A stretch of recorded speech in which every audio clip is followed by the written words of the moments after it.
चलो आज हम बात करेंगे निफ्टी इंडेक्स की। और निफ्टी में क्या पॉसिबिलिटी हो सकती है वो भी देखेंगे। साथ में डाउ जोन्स, ये राइट साइड लगा रखे मैंने, डाउ जोन्स और नेस्डेक, इनमें क्या चल रहा है। क्योंकि अभी कुछ कुछ न्यूज़ आ रही है, पॉजिटिव न्यूज़ भी आ रही है, तो अब संभावना है कि ये जो निफ्टी का चार्ट पैटर्न बना है ये कुछ चेंज होगा। पहले हम ये मान चल रहे थे कि जो ये चार्ट पैटर्न बना है इसके हिसाब से कल की जो क्लोजिंग हुई है वो काफ़ी बियरिश हुई थी। और चूंकि ये अगर गैप थ्योरी के हिसाब से भी चले तो ये जो गैप था, गैप के हिसाब से अब यहाँ आना चाहिए था, इसको इस लेवल पे एटलीस्ट इसके आसपास आना चाहिए था। क्योंकि गैप थ्योरी काम करती है, 99% काम करती है जब उसके पास में क्लोजिंग आती है, उसके नीचे क्लोजिंग हो जाती है।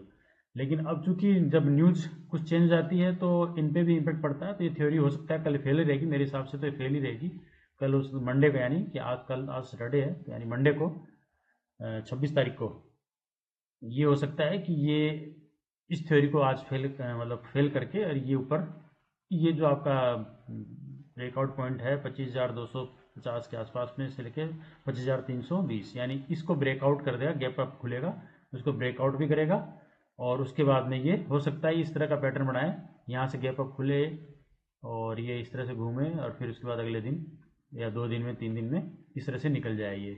मुझे लगता है अब डाउन ट्रेंड जो वाला जो सिस्टम यहाँ होना था वो नहीं होगा। उसकी वजह है, वो वजह मैं इसलिए बता भी देता हूँ आपको। तो उसमें पहला तो आप अगर डाउ जोन्स को देखें आप, तो डाउ जोन्स का चार्ट पैटर्न मैंने पहले भी बताया हुआ है इसके बारे में। ये चार्ट पैटर्न, एक मिनट, इसको मैं, ये जो चार्ट पैटर्न बना हुआ आप इसको अगर गौर से देखें तो मैंने ये इसका प्रेडिक्ट किया हुआ था कि ये इस लेवल तक जाएगा। तो ये क्या है कि यहाँ पे कई बार टकराया, आप देख रहे हैं, एक बार आया, फिर ये दूसरी बार, तीसरी बार ट्राई मारी, फिर ये डाउन ट्रेंड में आया, फिर वापस अप ट्रेंड थोड़ा शुरू हुआ, फिर यहाँ चौथी बार, फिर यहाँ पांचवी बार, छठी बार, सातवीं बार, फिर वह यहाँ देख रहे हैं आप काफ़ी नई कैंडल इस तरह की बनी, मतलब लड़ाई काफ़ी हुई है। उसके बाद में क्या हुआ, ये बहुत तगड़ा ब्रेकआउट दिया है। और ये ब्रेकआउट कोई अपने आप नहीं हुआ है, इसकी वजह बहुत बड़ी वजह है।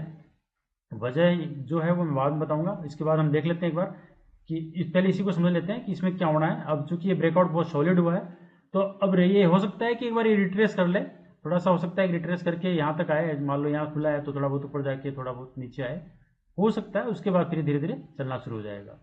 तो एक चांसेस है कि अब ये डाउन नहीं आएगा, क्योंकि बहुत स्ट्रगल है। आप देख रहे हैं यहाँ पे इतनी बार लड़ाई करी, तो अभी इसके नीचे आना तो मेरे हिसाब से तो संभव नहीं है।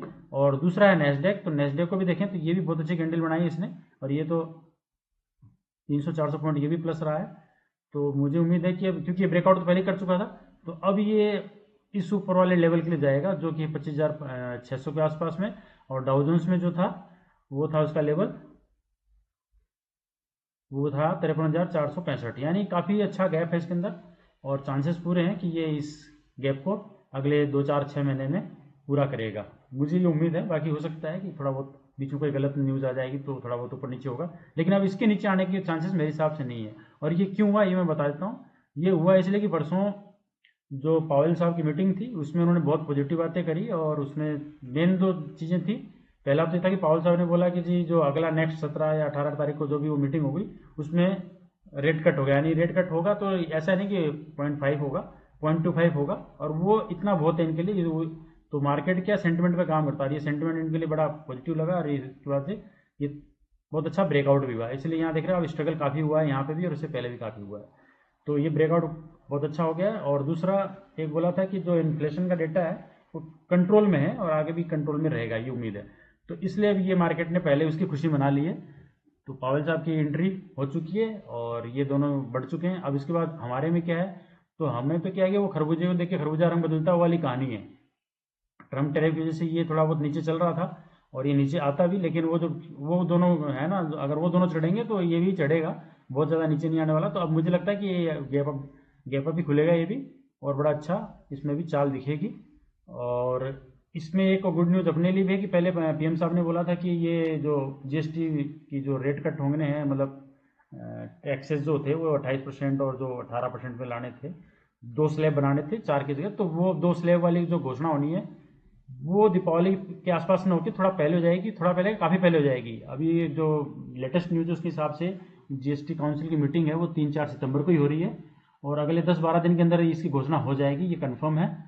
तो जीएसटी रिफॉर्म्स की वजह से भी यहाँ भी एक पॉजिटिव न्यूज़ बन रही है, और उधर वो डाउ जोन्स और निफ्टी भी, सॉरी, नेस्डेक भी प्लस में जा रहे हैं, तो अब ये ब्रेकआउट करेगा अच्छा। और अगला टारगेट के लिए आप इसमें ये मान सकते हो कि ये पहला टारगेट तो ये तो आ ही जाएगा, इसमें मुझे कोई डाउट नहीं है कि अब इस दो गुड न्यूज़ की वजह से ये टारगेट तो आ जाने चाहिए।